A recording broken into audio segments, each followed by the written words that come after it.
बिस्मिल्लाहिर्रहमानिर्रहीम, अस्सलाम वालेकुम, गुड मॉर्निंग, वेलकम टू सुबह की सोच। आप सबको सुबह की सोच में खुशामदीद कहते हैं। मैं हूं नम्रा तारिक। मैं हुसैन लियाकत। इस वक्त मुल्की सियासत में एक नई हलचल है और आईनी तरमीम को लेकर हमें बहुत सारी साइड से डिफरेंट बयानात नजर आ रहे हैं। एक तो ये है कि किसी को पता ही नहीं मुसवदा क्या है। GIF को एक अलग मुसवदा मिला, पाकिस्तान पीपल्स पार्टी को अलग मुसवदा मिला। आजम रिजवी तारड़ कह रहे हैं मुझे भी 11th और में ये मुसवदा मिला। और फिर एक और नई डेवलपमेंट हमें देखने को मिल रही है कि बिलावल भुट्टो साहब ने एक अल्फाज यूज़ किया बकौल कामरान मुर्तज़ा साहब के कि मजबूरी है, मजबूरी में तमाम तर चीज़ें कर रहे हैं। और स्पेशली आर्टिकल 8 के हवाले से उनसे जब पूछा गया तो उन्होंने कहा कि मजबूरी है। सो ये मजबूरी है कहाँ से आ रही हैं, क्या हो रहा है, मुसवदा तैयार किसने किया?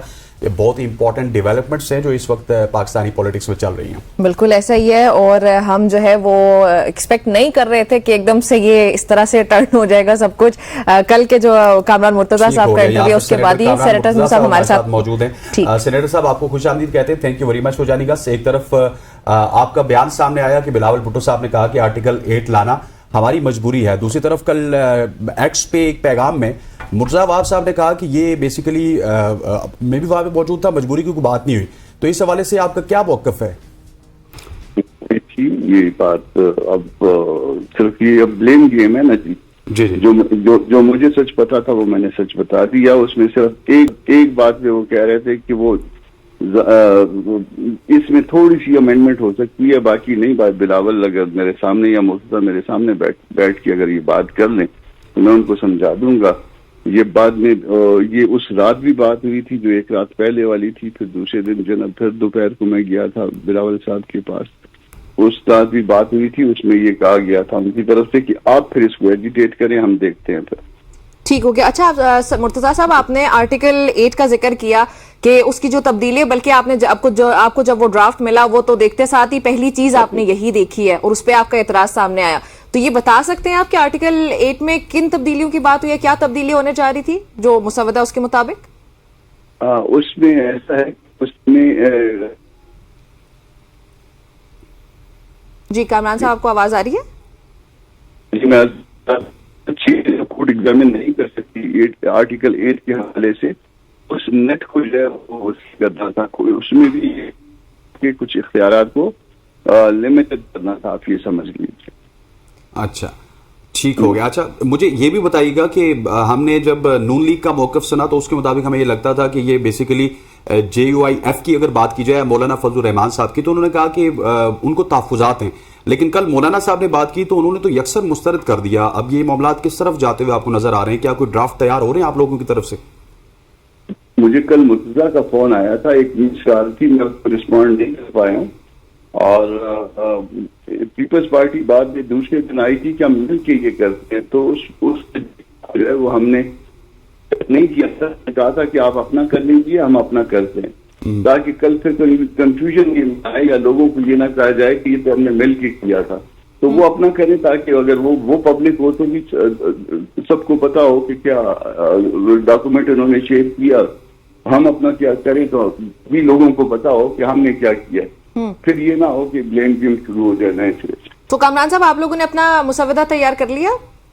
नहीं, पहले वो देना, हमको तो कोई प्रॉब्लम नहीं है। हम तो हमारी तो कोई नीड भी नहीं है। नीड तो आप अभी मुर्तजा वाब साहब से अभी रात के बाद से आपका राब्ता नहीं हो पाया? कल तो चले आपने बताया कि आप ड्राइव कर रहे थे, आप उनकी कॉल रिसीव नहीं कर सके, उसके बाद अभी तक बातचीत नहीं हुई?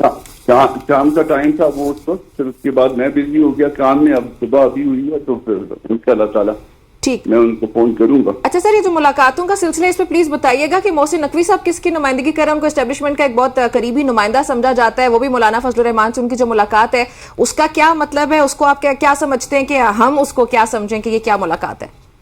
देखिए, मैं लोगों के बारे में इस तरह से वो नहीं करता, तो वो आप जिनको जो मर्जी समझिए, वो आपका मामला है। वो लोगों के बारे में कि कौन एस्टेब्लिशमेंट का नुमाइंदा है, कौन किसका नुमाइंदा है, जो आपकी इन्फॉर्मेशन है वो शेयर कर दीजिएगा।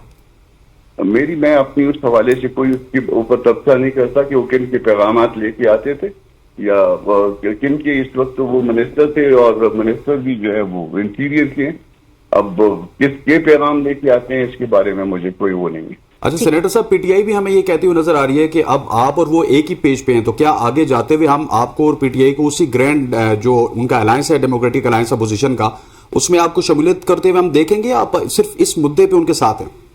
जी बिल्कुल नहीं, हम उनके साथ बाकी मामलात में नहीं है। हम इशू टू इशू जो है हम चल रहे हैं। इशू बेस्ड जो है ना वो पीपल्स पार्टी के साथ मिलकर भी हम आगे बढ़ सकते हैं, या फिर इशू बेस्ड हम नून लीग के साथ भी कोई हमारा अगर जैसा उसमें मुफाद होगा पार्टी का और अवाम का, हम उस मामले में आगे बढ़ सकते हैं। इसी तरह पीटीआई के साथ सूरत है। हम किसी ग्रैंड अलायंस का हिस्सा नहीं है, तो कि हम अपोजिशन में हैं, मगर हम अपोजिशन में हमारी अपनी जमात के अपने मामला हैं। सही। अच्छा सर, बिलावल भुट्टो जरदारी के नाना को खालिक आइन समझा जाता है, तो आपको क्या लगता है कि बिलावल की ऐसी क्या ही मजबूरी हो सकती है कि उनको अपने नाना के आइन में इस तरह से, उनके बनाए हुए आइन को सॉरी जो है वो इस तरह से तो कोई तरमीम जो है वो करनी पड़ रही है आज जाके 2024 में? ये अभी तो फिर एक वो उसमें ब्लेम गेम का हिस्सा बन जाता है। ये उनसे पूछिए कि उनको क्या मजबूरियां हैं। मैं सिर्फ इस बात चले सर, ये बताइएगा कि आपका पर्सनल ओपिनियन क्या है कि जो बात हुकूमत कर रही है या पीपल्स पार्टी कर रही है, नून लीग कर रही है कि ये आइन की बेहतरी के लिए, अवाम की बेहतरी के लिए ये तरमीम, ये जुडिशल रिफॉर्म्स होना बहुत जरूरी है, तो आपको क्या लगता है कि ये वाकई यही नीयत है? ये आइन की तबाही के लिए था, अवाम के सारे इख्तियारात उनके फंडामेंटल राइट्स देके तो उसकी तरफ देने की बात। अच्छा सेनेटर साहब, आप सेनेटर के अलावा एक माहिर कानूनदान भी हैं, तो निमरा ने पहले भी आपसे सवाल किया कि आर्टिकल 8 में क्या वो बुनियादी तब्दीलियां हुई जिसके ऊपर आपको ज्यादा तहफ्फुज़ात हैं? जिस हालत में मौजूद था हम उसी हालत में चाहते थे। बाद में गवर्नमेंट ने खुद भी जो है ना वो जो दूसरा या तीसरा जो मसौदा है इनका, उसमें उसको ओमिट कर दिया। जब देखा कि इस पर जो है बिल्कुल बात ही बन रही है और बदनामी हो रही है इस मामले में, तो उसके बाद उन्होंने ओमिट कर दिया था। उसमें किसी हमारे अदारे को जो है उनके इख्तियारात को जो है ना आप समझ लीजिए कि उसमें कोर्ट का कोई मामला अगर वो कुछ करें तो कोर्ट के मामला को जो है आम अदालतों के रेगुलर अदालतों के मामला को उसको कोई जी। कामरान साहब, आपको आवाज आ रही है? कामरान साहब आपको आवाज? कामरान साहब को इस वक्त हम वापस कॉल मिलाएंगे। कामरान मुर्तजा साहब जो कि हमारे साथ मौजूद थे, कुछ लाइन में डिस्टॉर्शन आई है और उनसे यही बात कर रहे थे कि हम GIF का मौक़िफ़ भी जाने, और फिर ऊपर से जब वो उन्होंने कहा कि बिलावल साहब की मजबूरी है, दूसरी तरफ से ट्वीट्स आ चुकी है, एक नया जिस तरह होता है ना कि पिंडोरा बॉक्स खुलते जा रहा है कि उनको क्या कुछ मजबूरी है। लेकिन आर्टिकल 8 के हवाले से हम प्रिसाइसली जानना चाहेंगे, क्योंकि जो कामरान मुर्तजा साहब बता, मेरे ख्याल कोई और नहीं बता सकते। एक तो सेनेटर भी हैं, ऊपर से कानून के ऊपर भी काफी ज्यादा उनकी गिरफ्त है, हमारे कानून भी हैं, तो ये बताएंगे कि आर्टिकल 8 में क्या कुछ तब्दीलियां हुई थी, क्या कुछ नहीं हुई। ये सवाल का जवाब ही बल्कि वो दे रहे थे। वैसे आपको क्या लगता है कि मतलब जैसे मैंने उनसे भी सवाल किया था कि बिलावल भुट्टो जरदारी के नाना को खालिक के आइन समझा जाता है, तो ऐसा क्या एकदम से हो गया कि अचानक से आउट ऑफ नोवेयर ये जंग छिड़ पड़ी कि आईनी तरमीम आनी है? देखिए, एक तरफ बिलावल भी थे, दूसरी तरफ मौलाना फजल रहमान के वालिद साहब मुफ्ती महमूद भी थे, और बहुत सारे ज़ीरक सियासतदान थे जिन्होंने 73 का आइन लाया था। ये कोई आखिरी तरमीम नहीं थी, या ये कोई पहली तरमीम नहीं थी, ये कोई 26वीं 27वीं तरमीम है। इससे पहले 18वीं तरमीम जब आई थी तो हमें लगा था कि हमारा आइन मुकम्मल हो चुका है, इसके बाद कोई तब्दीली नहीं आएगी। लेकिन ये तब्दीलियाँ हर गवर्नमेंट लाती है, अपनी तसल्ली के लिए लाती है। जिस तरह से बिलावल कहते हैं कि उनको मजबूरी है, फिर नून लीग वालों को पता नहीं कि कामरान साहब आ गए। कामरान साहब, आप जवाब दे रहे थे सवाल का कि आर्टिकल 8 में आपके क्या रिजर्वेशन है, और आपको क्या लगता है कि वैसे ये जो तरमीम अभी पेश कर रही है हुकूमत, इनमें अगर कोई रद्दोबदल किया जाता है तो आप लोग अग्री कर लेंगे? फिर देखिए, अगर कोई अवाम के मफाद में कोई ऐसी बात आती है या कोई वाकई कोई ऐसी मुश्किल है कि उस मुश्किल के लिए जो है ना उसका हल तलाश करना है, कोई प्रैक्टिकल मुश्किल है और वो अल्टीमेटली जो है ना उसका फायदा पाकिस्तान को होता है, तो उसमें JUI आगे बढ़ेगी। मगर ये कहना कि हम आंखें बंद करके जो है ना अवाम के हकूक के ऊपर जो है ना वो उसको खत्म करने में उनके कुछ साथी बन जाएंगे, ये नहीं हो सकता। अच्छा सेनेटर साहब, एक और बड़ा पॉइंट रेस किया जा रहा है हमारे नून लीग के दोस्तों की जानिब से, या फिर मीडिया की बात कर ली जाए कि मौलाना फजल रहमान को शायद कोई सेनेटर्स दिए जाएंगे, कुछ ओहदे दिए जाएंगे। ये बड़ी अजीब सी बात होती है कि जब भी कोई मामलात मौलाना की हद से पसते हैं तो इस तरह की बातें सामने आ जाती हैं। इस हवाले से आपकी पार्टी का क्या मौक़िफ़ है? देखिए, शर्मनाक है। एक तरफ से जो है ना वो जब एक फरीक खुश नहीं होता तो वो कहते हैं कि जी शायद हमको गवर्नर और मिनिस्ट्रियों का कोई जो है ना वो लालच है या हमें दी जा रही हैं, और दूसरा फरीक खुश नहीं होता तो वो कहते हैं हमें सेनेटर्स जो है ना वगैरह दिए जा रहे हैं। हम इन चीजों को, ये एक्सेप्टेबल नहीं है। वो अगर प्रेसिडेंट का होता, प्राइम मिनिस्टर का होता, जो पाकिस्तान के सबसे बड़े होते हैं, अगर वो भी ऑफर करें तो इन मामलात में एक्सेप्टेबल नहीं है। ठीक। अच्छा कामरान साहब, ये बताइएगा कि जो अभी तक कॉन्स्टिट्यूशनल कोर्ट को लेकर प्रपोजल सामने आया है क्या JUIF उसको सपोर्ट करती है? आपका पर्सनल ओपिनियन भी बेशक बता दीजिए कि आप क्या समझते हैं कि क्या वो जजेस जिनको वजीर आजम अपॉइंट करेंगे वो फ्री एंड फेयर परफॉर्म कर सकते हैं, या उन पे हम इस तरह से रिलाई कर सकते हैं? जी नहीं, बिल्कुल नहीं। एक तो बात ये कि कॉन्स्टिट्यूशनल कोर्ट की बात हो सकती है, इस पे यकीनन जो है इस पे राय मौजूद है वकला की भी और COD में भी, जिसको जो है बाद में शायद कहीं ना कहीं पे बहुत सी दूसरी पार्टियों ने भी एग्री किया है। मगर इस बात पे कि किसी को कहीं से निकाला जाए और कहीं पे उसको दोबारा डाला जाए और उसके बारे में पहले से डिस्प्यूट मौजूद हो, इस बात को JUI जो है ना वो एक्सेप्ट नहीं करती। तो फिर आपके जो रिजर्वेशन है अगर उसको कवर करते हुए हुकूमत मजीद कोई नया प्रपोजल बनाती है कॉन्स्टिट्यूशनल कोर्ट्स को लेकर तो आप लोग सपोर्ट करेंगे? देखिए, इस तरह से हमसे जो है ब्लैंक चेक ना ले लीजिए भाई। ये ब्लैंक चेक वाला काम जो है ये गवर्नमेंट भी करना चाहती थी। उनका ख्याल ये था कि इस तरह से आधी रात को कागज देंगे और सुबह जो है ना ये उस पर चेक पे साइन कर देंगे। इस तरह से नहीं होता।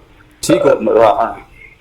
अच्छा कामरान साहब, मुझे ये भी बताइएगा कि क्या हो सकता है कि आने वाले दिनों में एक ऐसा मुसव्वदा तैयार किया जाए जिसमें आपको भी, आपकी पार्टी को भी कॉन्फिडेंस में लिया जाए और वो फिर मंजूरी की तरफ भी चला जाए? जी मुमकिन है, हर चीज मुमकिन होती है। सियासत में हम कोई रास्ते बंद तो नहीं कर रहे।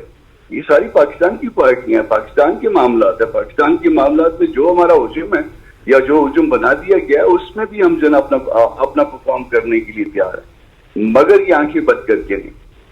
ठीक हो गया। अच्छा सर, अभी एज ऑफ नाउ अगर हम बात करें तो जो रात को भी बयान सामने आया मौलाना फजलुर रहमान का मुलाकात के बाद पाकिस्तान तहरीक इंसाफ के रहनुमाओं से, तो उसके बाद हम लोग यही अज्यूम कर रहे हैं कि आप लोगों का जो ज्यादा इंक्लिनेशन है वो ऑपोजिशन की तरफ है, तो ये जो इत्तेहाद है ये बरकरार रहेगा आने वाले कुछ दिनों में? देखिए, एक्चुअली और फैक्चुअली इस वक्त हम अपोजिशन में हैं जी, मगर हम किसी इत्तेहाद का हिस्सा नहीं है किसी और पार्टी के साथ। ये बिल्कुल क्लैरिटी के साथ इसको नोट कर लीजिए। लेकिन आपके और पाकिस्तान तहरीक इंसाफ के मामलात कहां तक पहुंचे? जो भी जब आपकी उनके साथ मुलाकात होती है, जो बातचीत होती है, सिर्फ इशू बेस्ड है। हर एक पार्टी के साथ हमारा मामला इशू बेस्ड है, इससे ज्यादा बिल्कुल नहीं है। ठीक। अच्छा, मुझे ये भी बताइएगा कि सुनने में ये भी आ रहा है, मेरे ख्याल आपने भी किसी निजी टीवी चैनल पे बात करते हुए कहा था कि शहबाज शरीफ साहब शायद मुलाकात करना चाहते थे, मौलाना ने उसके ऊपर नाराजगी का इजहार किया। वो एक्चुअली नाराजगी का इजहार क्यों किया मौलाना ने? नहीं, इस बात पे नाराजगी का इजहार किया कि इस तरह हम शर्मिंदा होते हैं। एक वो मोहतरम शख्सियत है और जब वो आते हैं, कई दफा वो पहले आ चुके हैं, मगर उनके आके फिर हमको एक तरह से शर्मिंदगी होती है कि हम उनको मुंह पे ना करें। जो चीज हमने अपनी पार्टी के अंदर डिसाइड करनी होती है वो हम अपने किसी शख्स की वजह से, भले वो जितनी मोहतरम हो, उसकी वजह से डिसाइड नहीं करते। हमारी अपनी पार्टी पॉलिसी होती है। तो वो कहा जा रहा था कि जी वो आ रहे हैं तो उनका इस तरह में शर्मिंदा ना किया जाए। बाकी उनके आने या ना आने से हमको कोई जो है ना वो कोई प्रॉब्लम नहीं है। वैसे अदरवाइज आएंगे तो हमारे सर आंखों पे हम जाएंगे तो हम भी वही इज्जत का जो है ना उनसे बर्ताव का एक्सपेक्ट करते हैं कि वो भी हमें इज्जत देंगे। हमारे लिए सब बाइज्जत लोग हैं। अच्छा सेनेटर साहब, ये भी बताइएगा कि जो मुसव्वदे की बात की जा रही थी पीपल्स पार्टी की जानिब से, जो मुसव्वदा आएगा और फिर एक आपकी जानिब से, तो उसका कोई टाइम फ्रेम भी है कि इस टाइम फ्रेम के अंदर वो मुसव्वदा आएगा और उसके बाद आप अपना मुसव्वदा बनाएंगे? जी नहीं, वो अभी तक टाइम फ्रेम का नहीं था। मेरा ख्याल था कि उन्होंने बनाया हुआ है, वो शेयर करना चाहते हैं, मगर शायद नहीं बना हुआ। अब मुर्तजा से मेरी बात नहीं हो पाई है। जैसे बात होगी तो उसके बाद पता चलेगा कि वो उन्होंने बना लिया या नहीं बनाया। मैं कोर्ट टाइम से जब निकल जाएगा फिर उनसे बात करूंगा। सही सर, जब से ये होता आ रहा है इतवार के रोज से लेकर आज तक, हम लोग अगर बात करें तो जितनी भी जमातों से हमने बातचीत की है, बल्कि कल भी पाकिस्तान तहरीक इंसाफ के रहनुमा हमारे प्रोग्राम में थे, उन्होंने भी यही कहा कि जो भी मुसव्वदा JUIF को मिला वो अलग था। आपने भी इस बात की तस्दीक की। उसके अलावा दीगर सारी सियासी जमातें यही कह रही है कि मुसव्वदा अलग था। आपको क्या लगता है ये हुकूमत को करने की क्यों जरूरत पड़ी थी? अलग अलग मुसव्वदा देके वो क्या अचीव करना चाह रहे थे? नहीं, ये अलग नहीं था। इनिशियली एक था, उस पे बाद में जिन क्लासेस पे ज्यादा प्रॉब्लम आया और जिस पे जो है ना वो बहुत ज्यादा तनकीद आई, उसको फिर निकालते रहे। कंप्यूटर का जमाना है ना, वो कट पेस्ट हो जाता है। किसी चीज को किसी चीज से निकाल दिया जाए तो वो उसका पता नहीं चलता, फिर दूसरे को जो है ना अमेंडेड पकड़ा दिया जाता है। तो ओरिजिनली जो है 56 क्लासेस का था, फिर उसके बाद वो क्लासेस कुछ ओमिट होने लग गए और एक क्लास जो है वो फिर जब पार्लिमानी ये कमेटी की स्पेशल कमेटी की मीटिंग थी, उस कमेटी में बिलावल ने शहरी को कहा कि ये भी डालना है। अच्छा, ठीक हो गया। कमल साहब हमारे साथ रहिएगा। पाकिस्तान पीपल्स पार्टी के सीनियर। अभी मजीद नहीं रह सकता, मेरा कोर्ट शुरू हो रहा है। जी ठीक हो बहुत गया, शुक्रिया, बहुत शुक्रिया आपका कामरान साहब में ज्वाइन बहुत करने बहुत के लिए। शुक्रिया, थैंक यू वेरी मच। हमारे साथ मौजूद हैं पाकिस्तान पीपल्स पार्टी के सीनियर रहनुमा साबिक चेयरमैन सेनेट जनाब नैयद बुखारी साहब। बुखारी साहब आपको खुशामदीद कहते हैं, thank you very much for joining अस। ये क्या कुछ चल रहा है? एक तरफ वो कह रहे हैं कि बिलावल साहब की एक मजबूरी थी जिसके तहत आर्टिकल 8 की बात हो रही है कि उस पर तब्दीली की जाएगी, और फिर मुर्तजा वहाब साहब की जानिब से हमें सुनने को मिला कि नहीं, मैं भी वहां पे मौजूद था, ऐसी कोई बात नहीं हुई। तो ये एक्चुअल में मामला क्या चल रहे हैं? शुक्रिया। गुजारिश है कि पाकिस्तान पीपल्स पार्टी का मौका बड़ा वाज़ेह है कि जब 2006 में चार्टर ऑफ डेमोक्रेसी साइन हुआ, जिसे ओरिजिनली तो मोहतरमा शहीद ने और मियां नवाज शरीफ साहब ने किया लंदन में, तो बाकी दीगर पार्टीज भी उसमें शरीक हो गई और सेक्रेटरी है। उस वक्त हमारा मौका था कि कॉन्स्टिट्यूशन कोर्ट होनी चाहिए, और वो हम नहीं बना सके। अभी वो मौका था क्योंकि जो सूरत हाल अभी सुप्रीम कोर्ट में और हाई कोर्ट्स में है कि कॉन्स्टिट्यूशनल मैटर्स के केसेस बहुत ज्यादा इनिशिएट हो जाते हैं, और जो नॉर्मल प्रोसीडिंग्स है हाई कोर्ट की, जो अपीलेट फोरम्स है, वो बैकलॉग बहुत हो गया है, लोगों को रिलीफ नहीं मिल पा रहा। पर Pakistan peoples party speedy justice पे बिलीव करती है, तो ये तो हमारा मौका था। तो बुखारी साहब सॉरी टू इंटरप्ट, तो फिर आप लोगों ने क्या, जब आप लोग ओब्वियसली हुकूमत का हिस्सा भी हैं, तो आप लोगों के जहन में ये पॉइंट तो लाजमी हुआ होगा कि फिर पैरेलल कोर्ट्स भी तो बनाई जा सकती है ना स्पीडी जस्टिस के लिए, इफ दैट्स द कंसर्न। नहीं, they can't be parallel courts हो, और ना हम पैरेलल कोर्ट्स बना ले हैं। दुनिया के बहुत सारे ममालिक में कॉन्स्टिट्यूशन कोर्ट्स हैं जी। अगर आप ये देखें कि नंबर ऑफ केसेस जो सुप्रीम कोर्ट में है, जो 184(3) के चलते हैं या 186 के चलते हैं, देयर आर ओनली 15%। तो टाइम सबसे ज्यादा वो कंज्यूम करते हैं, और जो रेगुलर केसेस हैं जो अपीलेट फोरम्स के, वो तो उनकी तो बारी ही नहीं आती। सिमिलरली अगर हाई कोर्ट्स में देखें, वहां पे कॉन्स्टिट्यूशनल मैटर्स के जो इश्यूज हैं वो ऑलमोस्ट 50-50% है। अगर कॉन्स्टिट्यूशनल कोर्ट्स प्रोविंशियल लेवल पे भी बन जाए और नेशनल लेवल पे भी बन जाए, तो कम अज कम जो कॉमन लिटिगेंट है उसको रिलीफ भी जल्दी मिलेगी। कन्विक्शन होती है, उसके पास अल्टीमेटली अपीलेट फोरम का फैसला 25 साल 30 साल बाद होता है, या एक्विटल हो जाती है। जब सिविल मैटर्स जो है वो उनकी पेंडेंसी सर ये बातें सब ठीक है, लेकिन जो ओपोजिशन का मौकिफ है वो ये है कि आप लोगों की नेक नियति पे एक सवाल उठाया जा रहा है उनकी जानिब से। तो उनके कहना ये कि ठीक है कॉन्स्टिट्यूशनल कोर्ट्स बन सकती हैं, हर बहुत सारे ममालिक में है, लेकिन उनके फंक्शन करने का मकसद कुछ और होता है, वो वाकई स्पीडी जस्टिस होता है, जस्टिस होता है। तो यहाँ पे नेक नियति पे जो सवाल उठाया जा रहा है उस पर फिर आपकी पार्टी का क्या आर्ग्यूमेंट होगा? देखिए जी, किसी पे एतराज करना, किसी पे शक करना, जब तक उस पर अमल दरामद ना हुआ हो, अगर ये प्रिजम्पशन से बात करते हैं, ये तो प्रिज्यूम कर रहे हैं ना कि ऐसे हो जाएगा वैसे हो जाएगा। और अभी जो इन्होंने कहा कामरान मुर्तजा साहब को, ये खुद एक केस में पिटिशनर भी तक काउंसिल प्रेजेंट कर रहे थे। डीजीज अपॉइंटमेंट कमेटी का सबसे पहले जो पार्लियामेंट्री कमेटी है उसका चेयरमैन मैं खुद था, और 2011 में हमने 6 जजेस को डिसअप्रूव किया, और एक फेक पिटीशन दिलवा के उस वक्त के चीफ जस्टिस ने, मुनीर बख्शी, इस रिपोर्टेड केस है 2011 का, उसमें पार्लियामेंट्री कमेटी को खुशरस कर दिया, और ये शरीक थे उसमें। कामरान मुर्तजा साहब is a party to that. तो मैं तो उस वक्त भी कहता था कि देयर शुड बी अमेंडमेंट, क्योंकि उस कमेटी को तक कोई जॉब नहीं रहा था। सारे मामलात जुडिशल कमीशन के पास चले गए, चीफ जस्टिस के पास चले गए, और फिर बुकला देखते हैं वो किसी जज को अनॉय नहीं करना चाहते, तो वो समझते थे कि हमने एलिवेट होना है, तो हम किसी जज को क्यों ऑफेंड करें, हैं? और मैं समझता हूँ कि total complete domain judicial commission ने अपनी रख ली, और पार्लियामेंट्री कमेटी उन जजेस अपॉइंटमेंट को टुकरस कर दिया। इसलिए अभी हम समझते हैं कि अपॉइंटमेंट्स को भी रिविजिट करना चाहिए, क्योंकि 110 या 9 जजेस इफ्तिखार चौधरी साहब ने बाहर फेंक दिए, और उसके बाद सारे जजेस को जो तहरीक में उनके साथ शरीक थे उनको एलिवेट किया गया, या जुडिशल कमीशन उनको एलिवेट कर, तो पार्लियामेंट्री जो कमेटी है उसका रोल क्या रहा। इसलिए हम समझते हैं कि अभी वो कमेटी में भी उसको भी रिविजिट करना चाहिए, उसकी कॉन्स्टिट्यूशन पे भी गौर करना चाहिए। और ये जो कॉन्स्टिट्यूशन कोर्ट्स हैं, ये तो हम चाहते हैं कि जो बैकलॉग है वो खत्म हो। आप देखें ना, कितने एफसीजन सुप्रीम कोर्ट में एवरी डे आपको 184 के मुकदमात चल रहे हैं जी। और मुकदमात का सुना आपने? तो बाकी गरीब आदमी, कॉमन आदमी, वो कितना अर्सा इंतजार करे इसके लिए? अच्छा सेनेटर साहब, ये तो आपकी इलेक्शन कैंपेन भी था, आपकी मैनिफेस्टो में था कि हम कॉन्स्टिट्यूशनल कोर्ट्स लाएंगे और आईनी कोर्ट्स होने चाहिए, लेकिन ये भी तो बातें हो रही हैं कि अब आप कह रहे हैं कि कुछ शिकें ऐसी हैं जो लाना मजबूरी थी। वो क्या मजबूरी थी सर? कि कोर्ट्स की तो बात अलग है, लेकिन कुछ ऐसे इंसानी हुकूक की बात हो रही है, वो बिलावल साहब ने कहा कि मजबूरी है, फिर उसको वैसे मुर्तजा वहाब साहब ने तो उसको मेरा ख्याल डिनाई कर दिया, लेकिन कोई ना कोई मजबूरी तो है फिर। नहीं, कतन नहीं है। ये मौकफ कामरान मुर्तजा का है, पाकिस्तान पीपल्स पार्टी का मौकफ नहीं है। कल कैटेगोरिकली चेयरमैन बिलावल भुट्टो ने अपना पॉइंट ऑफ व्यू मीडिया पे दिया। लॉयर्स को जो मीटिंग हुई जिसमें मैं खुद मौजूद था, उन्होंने किसी मजबूरी का जिक्र नहीं किया। हम समझते हैं कि कानून साजी ये डोमेन पार्लियामेंट का, इस पे अदालत का कोई रोल नहीं है कानून साजी में।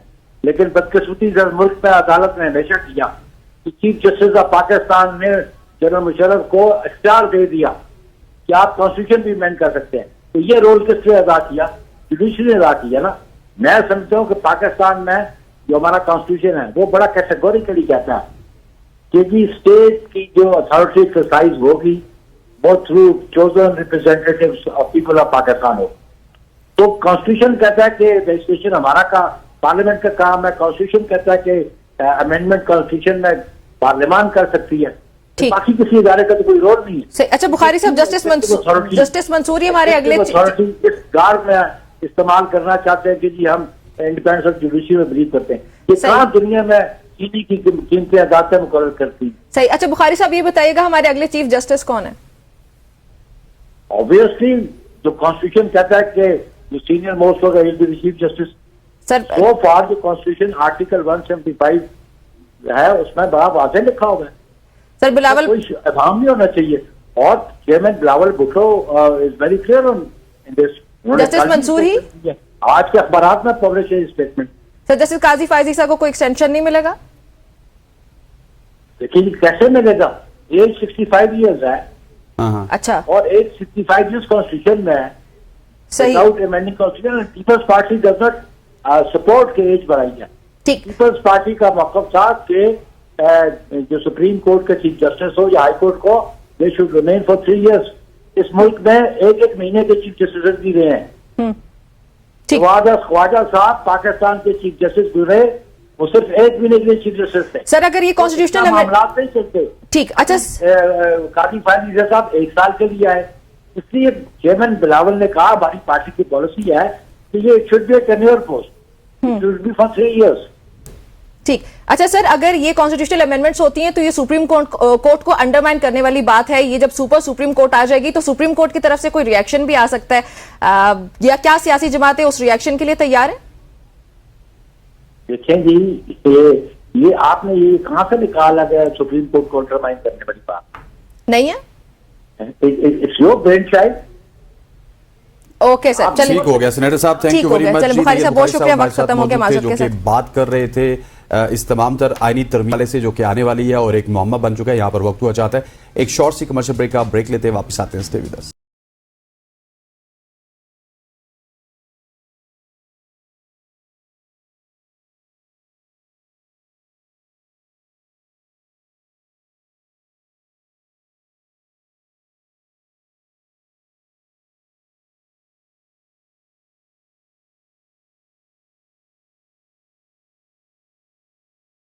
Welcome back to show. अब हम बात करेंगे बिजली के बिलों के हवाले से, जिसमें अभी तक रिलीफ नहीं मिल सका। वज़ीर आला पंजाब की बात की जाए तो उनकी जानिब से सितंबर अक्टूबर के बिलों में सारिफीन के लिए 14 रुपये फी यूनिट रिलीफ का ऐलान किया गया था।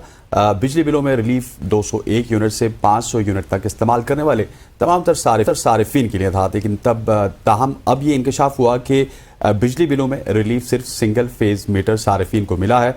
3 फेज मीटर वाले सारिफीन को ये रिलीफ मुंतकिल नहीं किया गया। इस पर बात करने के लिए हमारे साथ कौन मौजूद हैं? जी हमारे साथ मौजूद हैं जी उमर दराज गोंदल। उमर अस्सलाम वालेकुम। क्या हाल है? You doing? अल्हम्दुलिल्लाह, आप लोग बताएं, शानदार है आप लोग? जी अल्हम्दुलिल्लाह, गुड मॉर्निंग है। बस कुछ सियासी हलचल है जो हमें क्या कहते हैं कि हाँ, शौक दिला देती है दिला मुख्तलिफ देती है। किस्म के। और अब पाकिस्तान में ये मामूल है, ये हलचल नहीं, ये मामूल है। बात अच्छा ठीक है। उमर साहब, ये बताइएगा कि ये क्या कुछ मामला चल रहे हैं, क्या कोई IMF की वजह से पंजाब हुकूमत रिलीफ नहीं दे सकती? क्या हुआ कि अभी तक वो रिलीफ नहीं मिल सका बिजली के बिलों पे?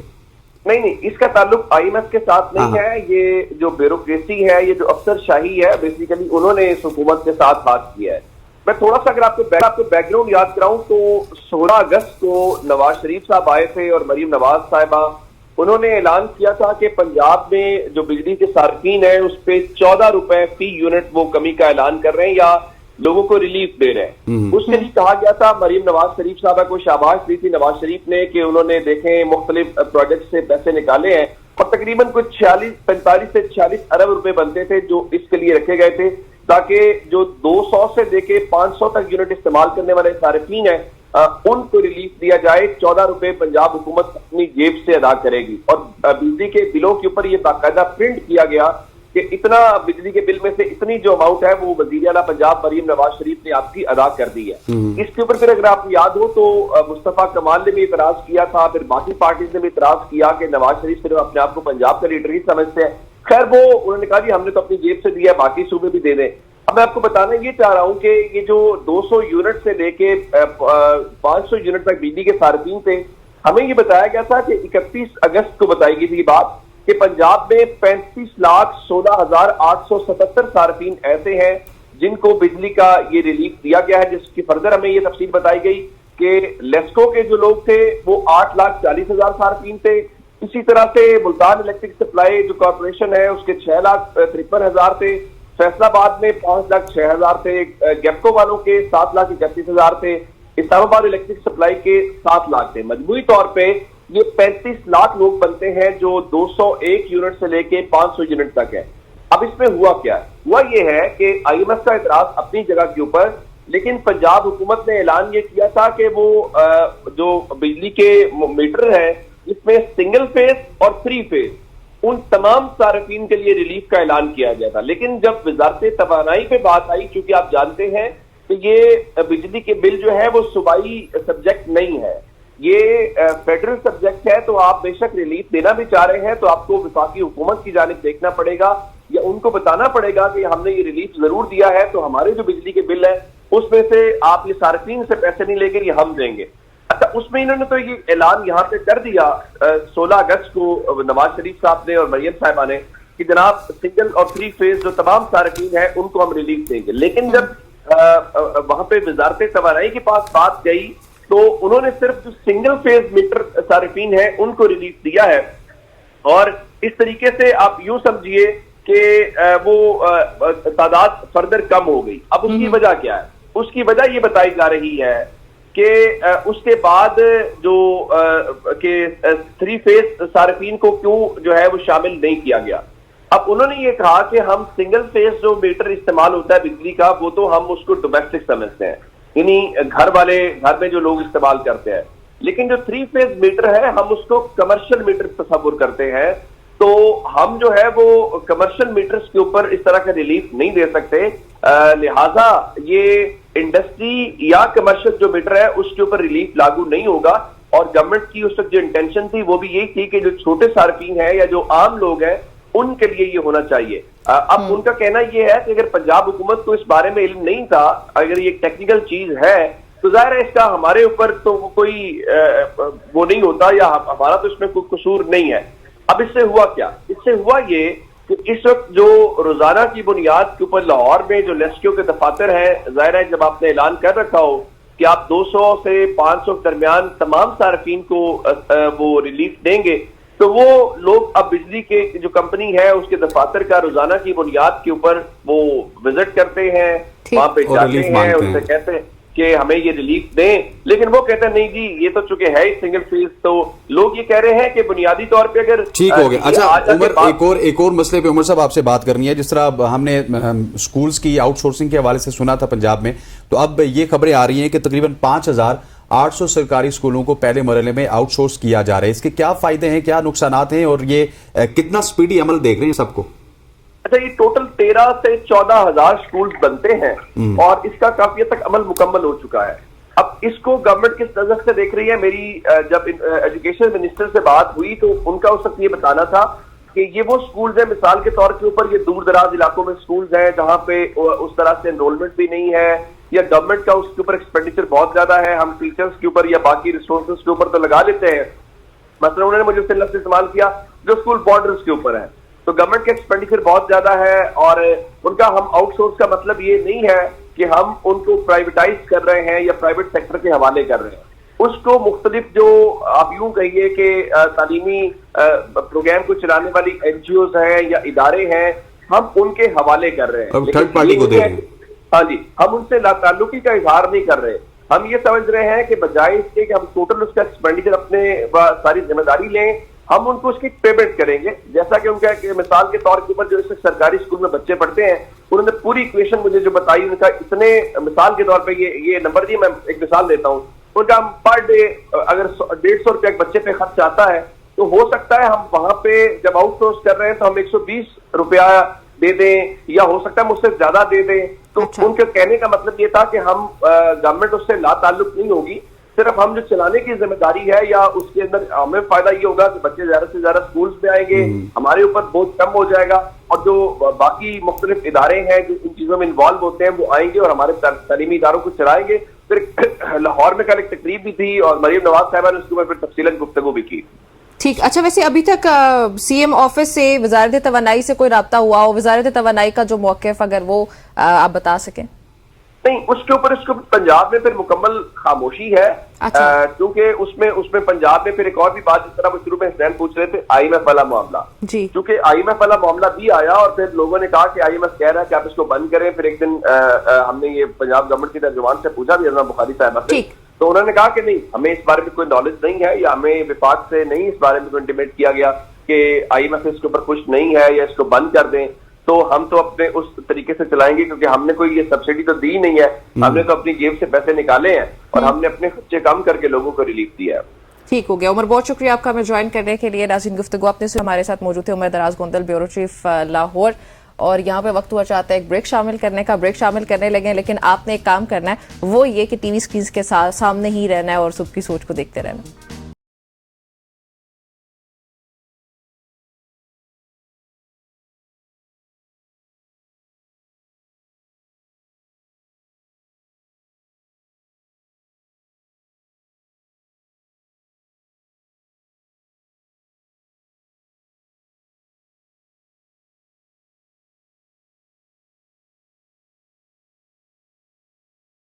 टू शो अब हम बात करेंगे मुल्क की सियासत की एक बार फिर, और बिलावल भुट्टो और मोहसिन नकवी मौलाना फजल रहमान से आईनी तरमीम पर बात कर रहे हैं। ख्वाजा आसिफ ने कहा कि तहरीक इंसाफ के मिलिट्री कोर्ट्स ट्रायल का फैसला अभी नहीं हुआ, और GIF के सेनेटर कामरान मुर्तज़ा ने कहा कि हुकूमत से आईनी तरमीम पर बातचीत के दौरान बिलावल ने तहफ़्फ़ुज़ात का जिक्र किया, लेकिन मजबूरी का इज़हार भी किया, जिसके हवाले से वो भी बात भी कर चुके हैं डिटेल में हमारे साथ बात वो कर भी चुके हैं पिछले सेगमेंट में। अभी इफ्तिखार शिराजी साहब हमारे साथ मौजूद है। शिराजी साहब, अस्सलाम वालेकुम।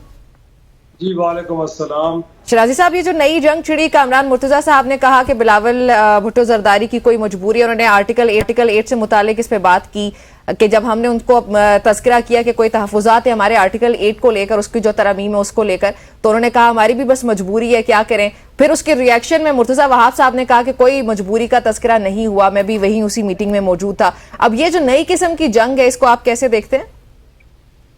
मेरे ख्याल में मजबूरियां तो जो उनका अमल है उससे जाहिर होती हैं कि इतनी बार मौलाना साहब के पास जाना और रात के 2-2 बजे तक जाना, और कल भी आपने देखा है कि मौलाना फजल रहमान साहब कहीं तहरीक इंसाफ के ज़ुमा के साथ जोराना करके वापस आए, तो वापस ही पहुंचे थे कि फिर वफाक के नुमाइंदे, वफाकी वज़ीर दाखिला मोहसिन नकवी साहब फिर उनके घर पहुंच गए। तो लग तो रहा है कि हुकूमत वक्त की मजबूरी है। यही वजह है कि छुट्टी के दिन सैटरडे और संडे को कौमी असम्बली और सेनेट के इजलास जो है वो मुनक्कद किए गए, और वफाकी काबीना क्या अरकान पार्लिमान सबको कितनी देर बिठाया गया। आपको याद है कि संडे के दिन तो इजलास 11:30 बजे से 4 बजे, फिर 6 बजे, फिर 10 बजे तक मुलतवी हुआ, लेकिन चीजें नहीं हो पाई। तो मैं समझता हूँ कि अगर वो इस बात का इकरार करें या इनकार करें, लेकिन उनके अमल से लग रहा है कि वो एक दबाव की कैफियत में है, और जो कुछ भी हो रहा है शायद उसमें किसी और की मर्जी और मंशा शामिल है। और ये जो मजबूरी है सिर्फ आप क्या समझते हैं शिराजी साहब के सिर्फ ये बिलावल भुट्टो जरदारी की और उनकी जमात की है या नून लीग के साथ भी ऐसे ही है?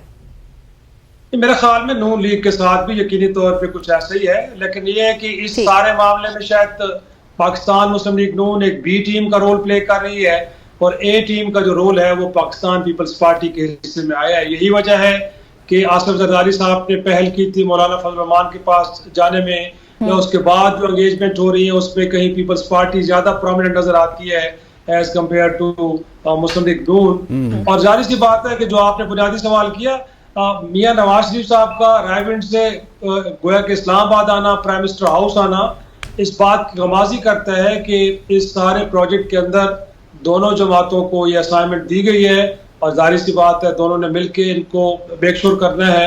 आजम रज़ी तारड़ साहब देखे कल वकला के साथ बैठे हैं, वहां जाके वो सफाइयां पेश करते रहे हैं। लेकिन बात तो बुनियादी ये है कि डे फर्स्ट जब आप ये सब कुछ करने जा रहे थे और आइन के अंदर कोई 56 तरामीम आप ला रहे हैं, तो कहा तो ये जा रहा है कि आप कॉन्स्टिट्यूशन को रीराइट कर रहे हैं, दोबारा से आप लिख रहे हैं। तो ऐसे में जो सबसे बड़ी जमात है इस वक्त, क्योंकि माजी में हमने देखा है वो 73 का आइन हो या फिर इवन के 18वीं तरमीम के जरिए आइन की दोबारा बहाली हो, गोया कि पार्लिमान के अंदर मौजूद जमातें तो लाजमी कैसा होती हैं, लेकिन अमलन इस वक्त देखा जाए तो नंबर्स गेम में पाकिस्तान तहरीक इंसाफ इस वक्त पार्लिमान की सबसे बड़ी जमात है। वो इस सारे सिस्टम, इस सारे प्रोसेस के अंदर उनको एंगेज नहीं किया जा रहा। फिर पार्लिमान से बाहर यहाँ तक कि सिविल सोसाइटी, वकला, क्या आम आदमी तक को सुना जाता है, लेकिन इस बार तो चीजें इतनी मख्फी रखी गई, इतनी खुफिया अंदाज में की जा रही थी कि इसके ऊपर लामहला तौर पे मौलाना फजल रहमान जैसे सियासतदान भी, कि जिनके बारे में माजी इस बात की गमाजी करता है कि वो हमेशा डील्स में बिलीव करते हैं, उनको जो भी हिस्सा मिल जाए। शराई साहब, चीजें इतनी खुफिया रखी गई कि नून लीग को खुद नहीं पता, पीपल्स पार्टी को खुद नहीं पता, JUIF को खुद नहीं पता, PTI के पास अलग मुसवदा, हर पार्टी के पास अलग मुसवदा पहुंचा है। लेकिन मुझे सिर्फ इतना बताइएगा, जिस तरह आपने जिक्र किया कि मौलाना फजल रहमान साहब एक मफामत की सियासत के ऊपर यकीन रखते हैं, जो आने वाले दिनों में क्या जो उनका फर्म स्टैंड है इस आईनी तरमीम को लेके, इससे वो पीछे हटेंगे, रिकंसिलिएशन की तरफ बातें जाएंगी, कुछ हल निकालने में कामयाब होगी हुकूमत और अपोजिशन? देखिए, सियासत मुमकिनात का नाम है, तो इसमें हम ये नहीं कहते कि कोई एक मामले पे अगर किसी ने कोई पोजीशन ली है तो उसी पे कायम व दायम रहेगा या फिर उसमें कोई फ्लेक्सिबिलिटी होगी। मुमकिन है कि मौलाना फजल रहमान साहब की जानिब से कुछ एतराज़ात हों जिनको दूर किया जा सके, कुछ ऐसे हों कि जिनको ना किया जा सके। साथ में कि मौलाना साहब क्या इस नीयत से ऐसा कर रहे हैं कि जो इस मुल्क के अंदर आइन है उसमें जो इंसानी बुनियादी इंसानी हकूक है या कुछ ऐसी जो चीज़ें शामिल की जा रही है कि जिसके आगे चल के कुछ ज़्यादा अच्छे नताइज नहीं होंगे, क्या वो उस पर प्रिंसिपल स्टैंड उन्होंने लिया उस पर कायम रहेंगे। लेकिन मैं यहाँ पे ये ज़रूर कहूँगा कि कम से कम इमरान खान की सियासत ने पाकिस्तान में एक बदलाव लाया है, और वो बदलाव ये है कि आपको याद होगा कि जब परवेज इलाही साहब पहले तो वो चीफ मिनिस्टर थे कोलिशन गवर्नमेंट के, उसके बाद वो तहरीक इंसाफ का हिस्सा बने, वो कि कोई भी तसव्वुर नहीं कर सकता था कि परवेज इलाही जैसी सियासतदान के जो माजी में जिनका एस्टेब्लिशमेंट के साथ बड़े अच्छे रिलेशंस रहे हैं, हमेशा वो उनके विकेट पे खेलते रहे हैं, लेकिन उन्होंने एक प्रिंसिपल स्टैंड लिया, उन्होंने जेल काटी, लेकिन उस स्टैंड से पीछे नहीं हटे। इसी तरह शाह महमूद कुरैशी साहब के बारे में कहा जाता था कि जब तहरीक इंसाफ मुश्किल में आएगी तो सबसे पहला शख्स वो होगा कि जो इमरान खान को छोड़ के चला जाएगा, लेकिन वो शख्स आज भी जेल में है और वहां वो खड़ा है।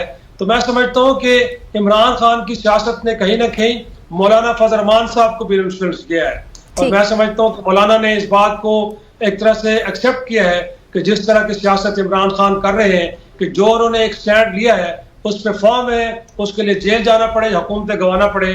तो मैं समझता हूँ कि आज मौलाना फजल रहमान का जो मौका उनको मिला है कि वो भी किसी मामले पे पोजीशन लें, तो मुझे लगता है कि वो उनसे इन्फ्लुएंस जरूर हुए हैं। अच्छा शिराजी साहब, लेकिन जिन मुमकिनात का आपने तस्करा किया कि पॉलिटिक्स जो है वो नाम ही मुमकिनात का है, पिछले सेगमेंट में कामरान मुर्तजा साहब से हमारी बात हुई तो उन्होंने भी इन्हीं मुमकिनात का तस्करा किया और उन्होंने भी यही कहा कि कुछ भी हो सकता है, हुकूमत अगर कोई ऐसी हमारी जो रिजर्वेशन है उनको केटर करती है तो फिर हम कुछ सोच सकते हैं। तो मुझे तो पर्सनली, ये मेरा पर्सनल ओपिनियन है, उनकी बात से ये अंदाजा हुआ कि शायद इस तरफ भी जा सकती है JUIF।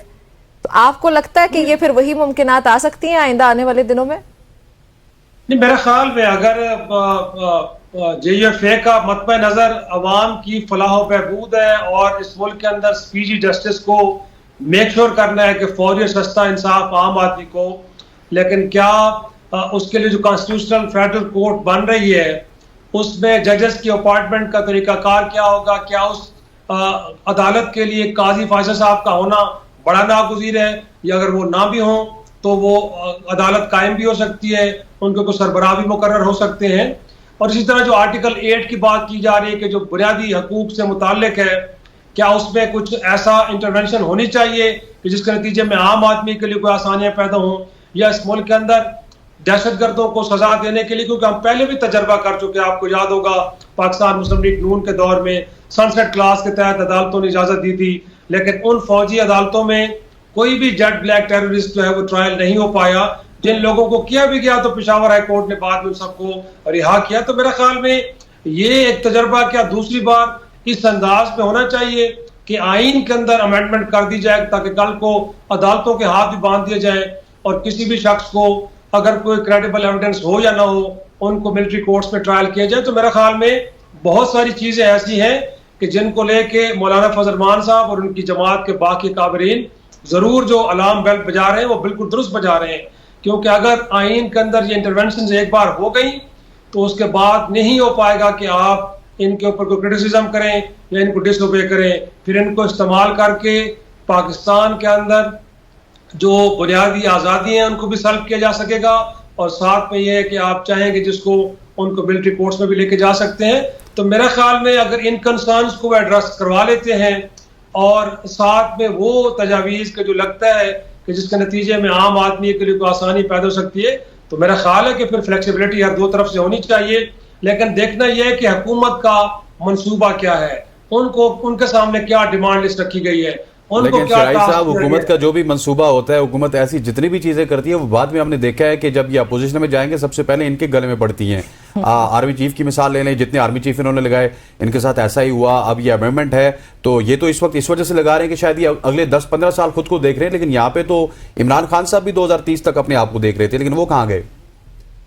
बिल्कुल, मैं यही तो कह रहा हूँ कि इस वक्त तो आप एक छोटे से सियासी फायदे के लिए कि जिसमें आपको लगता है कि शायद आपकी हुकूमत अगले 5 साल मुकम्मल कर पाएगी, या मौलाना फजल रहमान को भी देख लीजिए, मेरे ख्याल में उन्होंने इस अंदाज में तो हम कह सकते हैं कि दुरुस्त फैसला किया है कि चंद माह की या चंद साल की वजारतें लेने की बजाय उन्होंने लार्जर पब्लिक इंटरेस्ट के अंदर ये फैसला किया है कि किसी भी ऐसी मुहिम का हिस्सा ना बना जाए कि जिसके बाद में असरात बहुत देर तक होंगे और फिर उनकी जमात को, उनकी सियासत को क्रिटिसाइज भी किया जाएगा और खुद जो सियासतदानों की अथॉरिटी है वो काफी हद तक कंप्रोमाइज हो जाएगी। तो मेरे ख्याल में इन्हीं बातों को बाकी जमातों को भी अपने सामने रखना चाहिए कि इस वक्त शायद उनको लग रहा है कि उनकी हुकूमत इसी तरीके से बच सकती है कि कुछ ऐसे इंपॉर्टेंट प्लेयर्स हैं कि जिनका इस निज़ाम के अंदर बाकी रहना उनके लिए बड़ा जरूरी है, क्योंकि वो ऑक्सीजन वहीं से ले रहे हैं।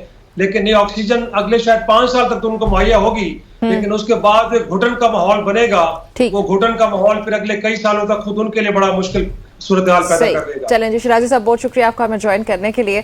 हसनैन, आप ये इमेजिन करें कि कल को ये बल्कि पाकिस्तान मुस्लिम लीग नून और जो हमारी आपकी गवर्नमेंट है इसके होते हुए कॉन्स्टिट्यूशनल कोर्ट बन जाती है और फिर हालात एकदम से बदलते हैं और कल को इमरान खान वजीर आजम बन जाते हैं, फिर मैं मरियम औरंगजेब वाला जुमला कहूंगा, रोएं पीटें चीखें जो भी करें, अब ये अमेंडमेंट हो चुकी है। नहीं, फिर मेरे ख्याल में उस वक्त के हिसाब से और इसी पे अमेंडमेंट्स हो जाएंगे। चलें जी नाज़रीन, यहाँ पे ब्रेक शामिल करते हैं, हमारे साथ रहिएगा।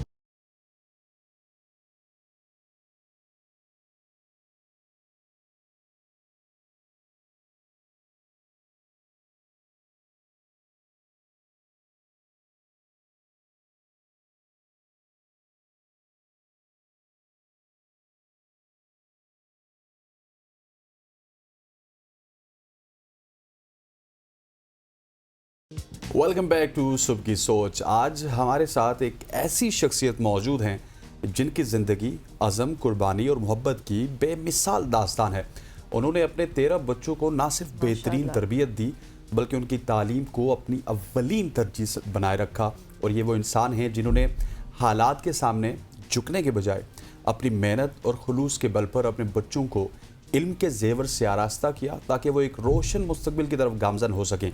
इनकी जदोजहद हम सब के लिए एक सबक है कि मुश्किलें चाहे जितनी भी हों, वालिदैन का अज़म और मोहब्बत उन्हें शिकस्त दे सकती है। बिल्कुल ऐसा ही है। फजल हक साहब हमारे साथ मौजूद हैं और उनके ही बेटे समी साहब भी हमारे साथ मौजूद हैं। उनको खुशामदीद कहते हैं। फजल साहब, समी साहब, अस्सलाम वालेकुम। वालेकुम सलाम। कैसे हैं सर आप? बिल्कुल ठीक ठाक हूँ। अच्छा फजल साहब, ये एक ज़बरदस्त आपकी कहानी है, स्टोरी है। 13 बच्चे, 13 के 13 बच्चों को आपने ज़बरदस्त तरीके से तालीम से आरास्ता किया। मुश्किलात तो काफ़ी आई होंगी लेकिन हिम्मत नहीं हारी। हम चाहते हैं कि आपकी ये जो कहानी है ये सब सुने और उससे सबको सबक भी मिले। बिल्कुल। अच्छा, वो शायद कोई और। जी जी समी साहब, बेशक आप जवाब दे दीजिए।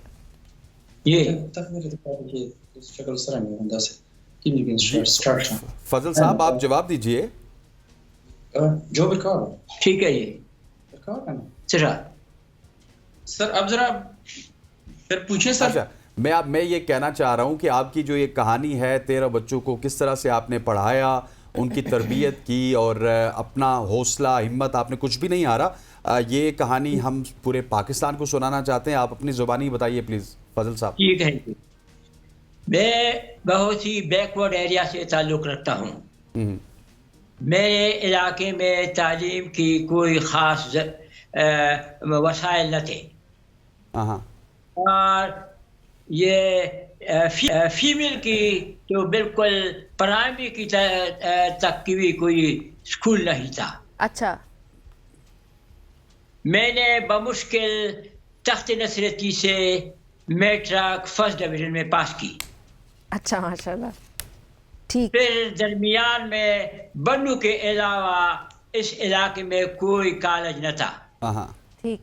और मैं कॉलेज बन्नू के कॉलेज के अखराजात बर्दाश्त नहीं कर सकता था, वरना मैं आगे तालीम हासिल करता। यही ख्वाहिश थी मेरी कि मैं जब सर्विस पे हो जाऊं और बच्चे मेरे पैदा हो जाएं तो मैं उनको तालीम दिलाऊंगा। उनमें सबसे ज्यादा मेरी 13 बच्चियां हैं। 13। अच्छा, 13 सिर्फ बच्चियां हैं? 13 बच्चियां। अच्छा, ठीक है। तो उन पर मैंने पहले जो मेरी बच्चियां थी उनको मैं लड़कों के प्राइमरी स्कूल में मुझे दाखिल किया। मेरे रिश्तेदार जितने थे वो इस बात के बहुत ज्यादा मुखालिफ थे। अच्छा। यहाँ तक कि हमारी एक बुजुर्ग जो थे वो तौबा करके इनको जब देखते कि ये स्कूल जा रही हैं।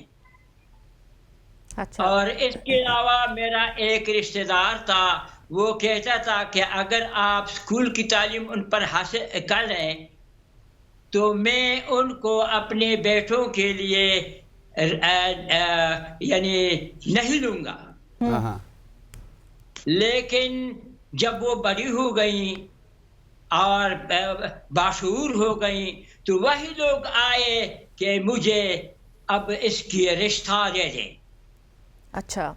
मैंने कहा कि ये तो वही लड़कियां हैं जिनके मुतालिक आपकी राय अच्छी न थी। अब कैसे आप उसको अपने बच्चों के लिए रिश्ता मांगते हैं? जी ठीक। अच्छा समी साहब, आप बताइएगा कि जिस तरह आपने तालीम हासिल की, जिस तरह तमाम तर बच्चियों की बात कर रहे हैं, क्या कुछ मुश्किलात थी और आपके जो वालिद साहब का अज़म था, जज्बा था, हौसला था, उसी से तो ये सारी मुश्किलात मेरे ख्याल दूर हुई होंगी? जी एग्जैक्टली सर, यही बात है। जब छोटे थे तो हमें तो शऊर नहीं था, लेकिन अब्बू ये ज़रूर कह रहे थे कि आप लोगों ने आला तालीम हासिल करनी है। तो एक अच्छी बात मैं ये आपको बताना चाहता हूँ, अब्बू जब तनख्वाह सैलरी ले लेते तो हम सब इसके गिर्द जमा हो जाते। अच्छा। कोई कहता वो फीस दे दें, फीस नहीं जमा की है। कोई कहता गाड़ी की वो किराया दे दें या कम हो गया है। कोई किताब का कहता ना कि किताब लेनी है, कॉपी लेनी है। तो तनख्वाह जब अबू ले लेते थे तो बस उसी दिन हमें सब कुछ डिस्ट्रीब्यूट करके दे देते थे कि बस आप ये कर लें, आप इस पे ये कर लें। तो अभी जो है हाथ छाट के बस यानी कि खाली हाथ हो जाते थे। तो अबू की जितनी भी कमाई थी वो बेशक जो है वो एजुकेशन पे लगी है, सारा जो इन्वेस्टमेंट है अबू की एजुकेशन पे लगी है। जो हमारी बहनें हैं, मैं ये कहूँगा कि जितने भी सब्जेक्ट्स हैं, बायोलॉजी है, बॉटनी है, ज़ूलॉजी है, फिजिक्स है, केमिस्ट्री है, हर एक डिसिप्लिन में हमारे घर में हमारी जो बहनें हैं हर एक डिसिप्लिन से उन्होंने मास्टर उसका किया है, हर एक डिसिप्लिन का। तो मैं ये कह सकता हूँ कि बहुत स्ट्रगल है इसके पीछे, अबू की एफर्ट्स हैं और तब जाकर हम इस मुकाम पर पहुंचे हैं। दूसरी स्ट्रगल की जो वो है, जो फ्रूट है, वो भी मैं अबू से कहता हूँ कि अबू आपको मिल गया है, क्योंकि हम सब जो है माशाल्लाह जॉब पे हैं। जितनी भी हमारी बहनें हैं, जितने हम भाई हैं, सब जॉब पे हैं। अच्छा तो समी साहब, आपकी कितनी बहनें हैं वैसे? 13 बताया ना? 13 सिर्फ बहनें? जी मेरी 13 बहनें, हम 4 भाई हैं। अच्छा 17 इन टोटल। वाह, अच्छा। और सारे अब जॉब्स कर रहे हैं, सारे पढ़े लिखे हैं, सबके पास मास्टर्स की डिग्री है? सबकी मास्टर की डिग्री है। जिस तरह के मैंने पहले कहा कि बॉटनी, ज़ूलॉजी, केमिस्ट्री, नेशनल जितने भी साइंसेस हैं वो तो हैं ही। पॉलिटिकल साइंस, लॉ किया है एक भाई ने, और बहनें भी जितनी हैं, एक प्रिंसिपल है, एक मैं खुद सब्जेक्ट स्पेशलिस्ट हूँ, बायोलॉजी पढ़ाता हूँ सेकेंडरी लेवल पे। तो माशाल्लाह सब जो हैं वो आपने एक जिक्र किया ना कि जब वालिद साहब की तनख्वाह आती थी तो कि 13 के 13 आप करीब आ जाते थे, 17 के 17 और वो ले लेते थे। तो अब वो 17 के 17 वालिद साहब के पास आते होंगे कि अब आप ले लीजिए। हाँ बिल्कुल, एग्जैक्टली। नहीं, ये तो है एफर्ट्स या कंट्रीब्यूशन। हम तो घर पे होते हैं, जो बहनें ब्याह गई हैं, यानी उनकी अपनी फैमिलीज हैं, तो वो all of them are married? अब्बू को वो कंट्रीब्यूट करती हैं, लेकिन उनकी अपनी फैमिलीज भी हैं। तो समी साहब, सब बहनों की शादी हो गई? ऑलमोस्ट हो गई है। दो बहनें रहती हैं, 3 बाकी की हो गई। चले, क्या बात है जी। एक तो पढ़ाई करना, ऊपर से शादी करना, फिर बहुत चीज़ें। अब बहुत जो है ना, ये एक कुर्बानी की अजीम दास्तान है जो कि फजल साहब ने बनाई है, और क्या ज़बरदस्त दास्तान है। आपकी ये कहानी सुन के ना मेरा ख्याल है कि हम भी खुश हुए और पूरा पाकिस्तान इस वक्त खुश हुआ होगा। हाँ, बहुत सारे पेरेंट्स की जो स्ट्रगल्स होती हैं वो ऑब्वियसली उनकी वो जर्नी शेयर करना। फजल साहब, आप कोई और वाकया अपने बच्चों से मुतालिक को शेयर करना चाहते हैं? ये मैंने कहा आप कोई वाकया शेयर करना चाहते हैं, अपना कोई एक्सपीरियंस? कौन सी बात मैं और करूं? जो आपका दिल करे अपने बच्चों के मुतालिक। जो आपका दिल करे, आपको बच्चों ने किस बच्चे ने सबसे ज्यादा तंग किया? चाह रहा है कि आप लोग मुझसे इंटरव्यू कर रहे हैं और मैंने अपने बच्चों को पढ़ाया लिखाया और आप लोगों को ये चीज पसंद आई, तो मुझे इस बात पर बहुत ही ज्यादा खुशी है। नहीं, ये तो दीगर वालिदैन के लिए फिर आपका क्या पैगाम होगा फजल साहब? मेरा वालिदैन को यही पैगाम होगा कि वो अपने बच्चों को सही तरह से परवरिश करें और उनको सही तालीम दें और उनको आगे माशरे में एक मुकाम दें। और ये वैसे ये बड़ी एक इंस्पायरिंग स्टोरी इस वजह से भी है कि आजकल फजल साहब बच्चे 1, 2, 3 होते हैं, लेकिन वालिदैन उस पर भी रो रहे होते हैं कि हमारे पास तो इस चीज़ के पैसे नहीं हैं, स्कूलिंग के पैसे नहीं है, लेकिन आपने माशाल्लाह से 17 को पाला, फिर तरबियत की, फिर उनकी ऑलमोस्ट शादियां करवा चुके हैं। तो ये तो एक ज़बरदस्त स्टोरी है तमाम तर वालिदैन के लिए जिनके पास 1, 2, 3 संभालने के लिए हैं। ये असल में बात यह है कि मेरे साथ अपने जो बच्चे में थे वो भी कोऑपरेटिव थे। हाँ, अगर उनको कोई चीज न भी मिलती थी ना तो वो सब्र करते थे इस पर। अच्छा। और यहाँ जो 2-3 किस्म के हैं उनके तो मसाइल भी ज्यादा हैं और वो बच्चे भी ज्यादा कुछ मांगते हैं ना। हाँ, ठीक। अच्छा, मेरे बच्चा या मेरे बेटे जो थे अगर कुछ न भी मिलता तो वो सब्र करते। ठीक हो गया। उनका भी मेरे साथ एक किस्म का कोऑपरेशन था। चलें जी, thank you so much for joining us. Fazal sahab आपका शुक्रिया, समी साहब आपका शुक्रिया। आज़ाद की एक इंस्पायरिंग स्टोरी थी जो कि हमने आपके साथ शेयर की, और यकीनी तौर पर आज के ज़माने में जब महंगाई का ज़माना है तो वालिदैन हमें हम वालिदैन से सुनते हैं कि बच्चों की फीसेस पूरी नहीं हो रही, बच्चों के इवन पेम्पर्स की बात होती है, दूध की बात होती है, बहुत सारी बातें होती हैं। लेकिन ये स्टोरी शेयर करने का मकसद ये था कि 17 लोगों की भी परवरिश हो सकती है। अगर आपके अंदर हौसला है, आपके अंदर हिम्मत है, अज़म है, तो सब कुछ हो सकता है। यहाँ पर वक्त हो जाता है एक शॉर्ट सी कमर्शियल ब्रेक का, ब्रेक लेते हैं, वापस आते हैं।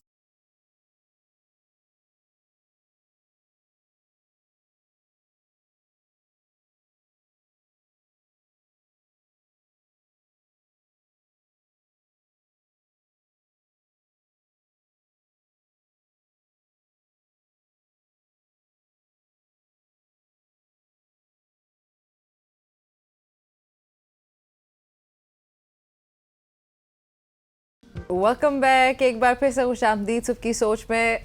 पाकिस्तान के पहलवानों की अगर बात की जाए और पहलवानों के शहर में गुजरावाला में, हाँ जी, आप इमेजिन करें कि कितने ही लड़कों ने कितने रिकॉर्ड्स हाँ, बनाए होंगे। बड़े पहलवान मशहूर हैं, है ना? नो दस्तगीर भट्ट हैं, और इससे पहले मतलब भी बड़े पहलवान थे। बहुत बड़े बड़े नाम आपके पास हैं, तारीख आपके पास है।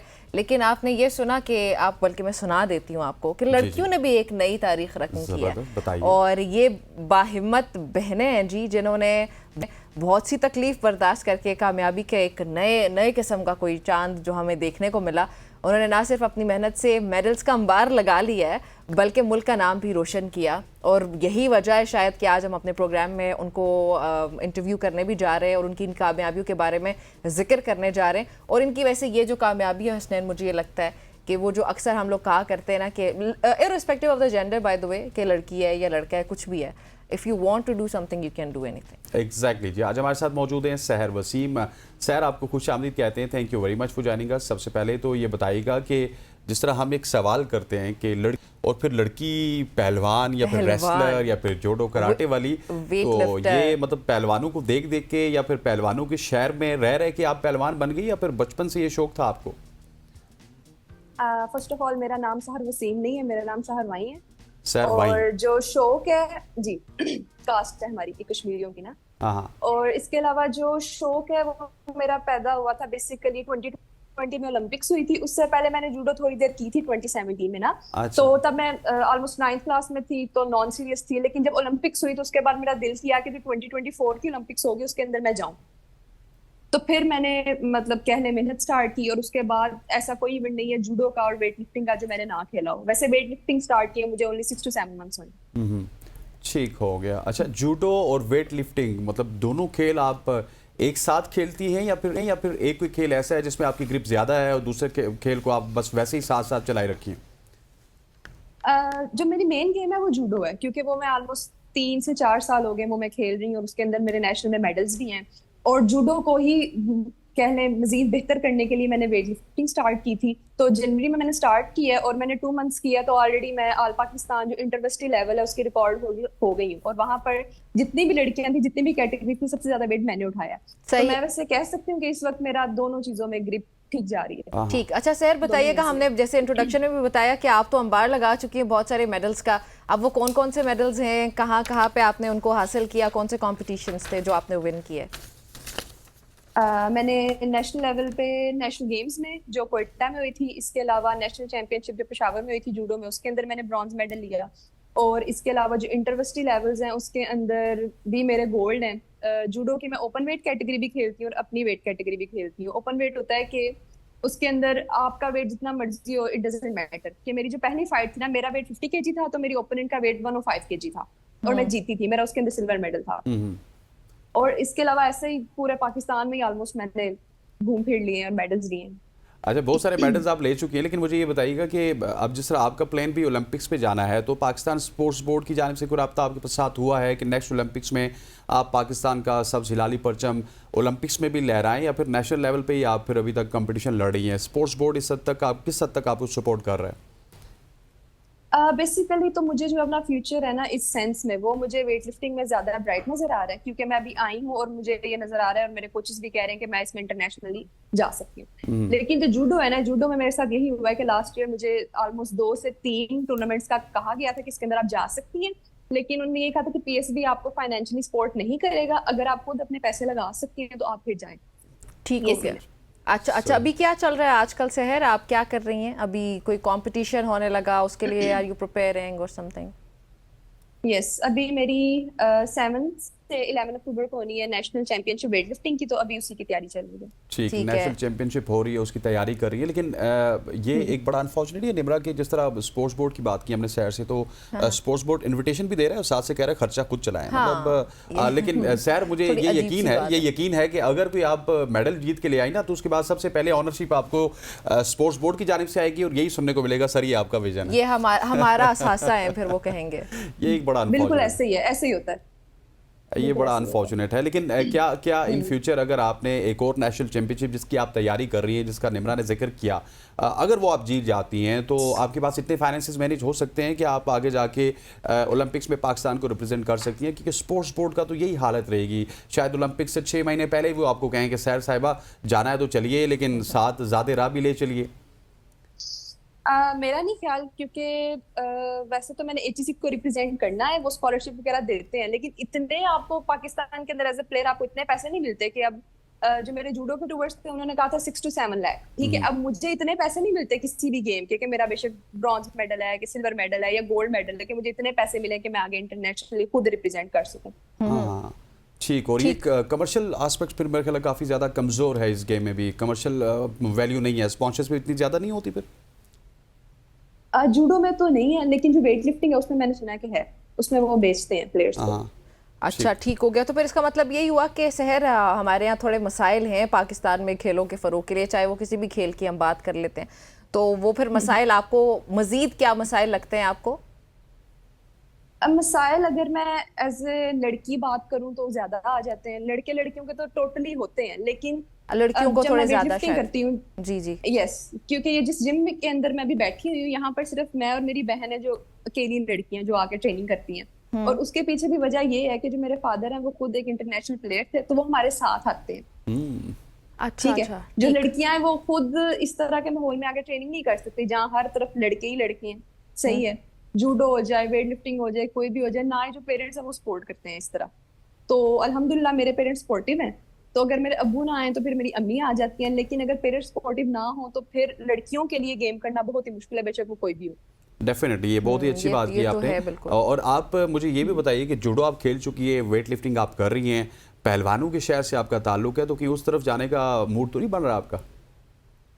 पहलवानी की तरफ? हाँ हाँ हाँ, पहलवानी की तरफ मैंने पिछले साल सुना था, क्योंकि पाकिस्तान के अंदर हम देखें अभी तक फीमेल रेसलिंग आई नहीं हाँ, है, हाँ। लेकिन पिछले साल सुना था कि आनी है, तो मुझे काफी शौक था और है भी, क्योंकि हमारे यहाँ पर आप देखिए जिस जिम्नेजियम में मैं करती हूँ जूडो, वहां पर इनाम भट्ट भी है और बिलाल भट्ट भी हैं, जो फेमस जो जितने भी रेसलर्स हैं ना वो हमारे गुजरांवाला के ही हैं, और हम उनको अपनी आंखों के सामने देखते हैं करते हुए, तो हम इंस्पायर भी होते हैं।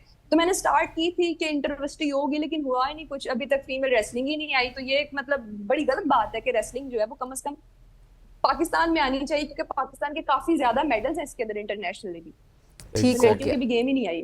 अच्छा सहर, जो इससे पहले आपने मेरे पिछले सवाल के जवाब में जो मसाइल उनका जिक्र किया था, अब उन मसाइल का क्या हल नज़र आता है आपको? आप क्या एक्सपेक्ट करती हैं या आपकी हुकूमत से क्या दरख्वास्त होगी कि ये इकदामात करें ताकि जो हमारे मसाइल हैं वो हल हो सकें?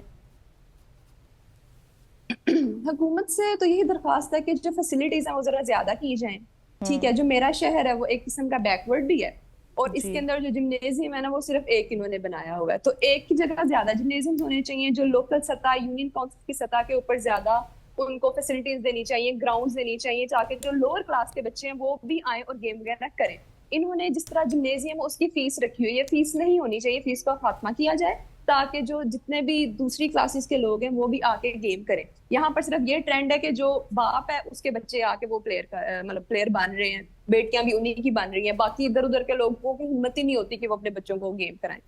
ठीक। अच्छा सर, मुझे ये भी बताइएगा कि जिस तरह आपने पहले जिक्र किया कि लड़कियों के लिए बहुत ज़्यादा मुश्किल होती है, लेकिन इन तमाम तर मुश्किलात को साइड पर रखते हुए आपके वालिदैन आपको सपोर्ट कर रहे हैं, आपके डैडी हैं, आपकी मॉम हैं, लेकिन क्या पैगाम देना चाहेंगी उन लड़कियों को जो हमेशा से यही कहती हैं कि ओहो ये तो हम नहीं कर सकते, हम फीमेल, आपको पता है हमारी सोसाइटी मेल ओरिएंटेड है, तो उनके लिए कोई ख़ास पैगाम अगर आप देना चाहें तो?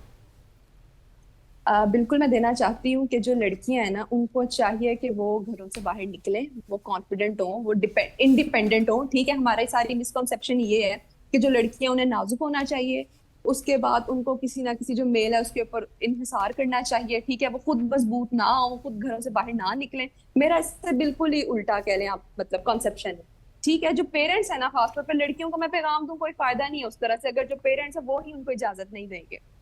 अब जिस तरह गुजरांवाला के अंदर देखें तो पहले एक, या बेसिकली क्या है कि मिथ थी कि जो लड़कियां वो बाइक्स वगैरह नहीं चला सकती, ठीक है, लेकिन अगर आप मेरी सिटी में आके देखें आपको रोज 3 से 4 लड़कियां दिखेंगी। तो इसी तरह आहिस्ता आहिस्ता लड़कियां स्पोर्ट्स के अंदर भी आना शुरू हो जाएंगी। तो पेरेंट्स से दरखास्त है कि अपनी बेटियों पे एतमाद करें, उनको गेम्स में लाएं। जो उनको नाजुक बनाया हुआ है कि इनकी शादियां नहीं होनी, ये नहीं होगा, इनके हाथ सख्त हैं, ये इन सारी चीजों में बाहर निकलना चाहिए हमें। तो उनको अपनी बेटियों को इस फील्ड में लाने के लिए सपोर्ट करना पड़ेगा। उनकी सपोर्ट के बगैर लड़कियां नहीं गेम कर सकती। चलें जी, बहुत शुक्रिया सहर आपका हमें ज्वाइन करने के लिए। नाज़रीन, गुफ्तगू आपने सुनी, हमारे साथ मौजूद थी और अभी भी हमारे पास कुछ मजीद शॉर्ट स्टोरीज हैं जो हम आपके साथ शेयर करेंगे, लेकिन आफ्टर द ब्रेक।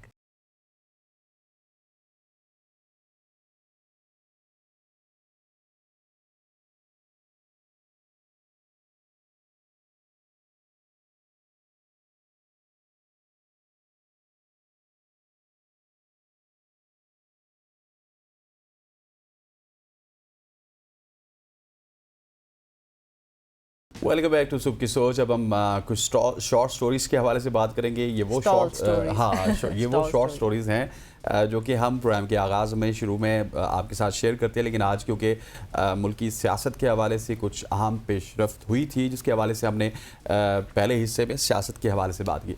अच्छा, पाकिस्तानी कौम के हवाले से बात करें तो पाकिस्तानी हमेशा से अपने अज़्म, अपनी मेहनत की मिसाल पेश करते हैं और हाल ही में हमने देखा है कि एक ऐसा प्रोजेक्ट था जिसे दुनिया की 50 से ज़ायद कंपनियों ने मुस्तरद कर दिया था कि ये नहीं हो सकता, लेकिन 3 पाकिस्तानी ड्राइवरों ने ये हिम्मत दिखाई, हिम्मत नहीं हारी। उन्होंने इस चैलेंज को कबूल किया और अपनी महारत से प्रोजेक्ट को कामयाबी से मुकम्मल करवाया।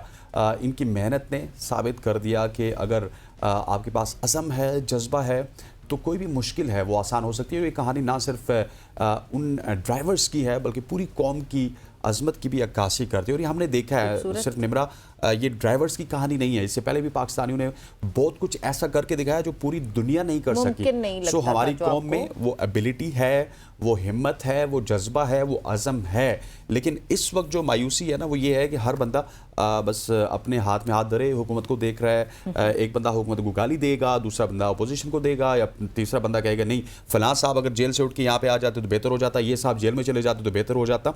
इंस्टेड ऑफ डैट हमें इस तरह की स्टोरीज से इंस्पिरेशन लेनी चाहिए और ये इंस्पिरेशन स्टोरीज हमारे लिए बहुत ही अच्छी है। बिल्कुल ऐसा ही है। और जैसे आपने बताया कि ये इन्होंने वो कारनामा कर दिखाया जो बज़ाहिर नामुमकिन लगता था, लेकिन इन 3 ड्राइवर्स नहीं सिर्फ मिलके बल्कि पूरी दुनिया जहाँ पे गिव अप कर गई है वहाँ पे हमारे पाकिस्तान के 3 ड्राइवर्स आते हैं, वो स्टोरी को मुमकिन बनाते हैं। ये बहुत खूबसूरत बात है और हमारे लिए फ़ख्र की बात भी है।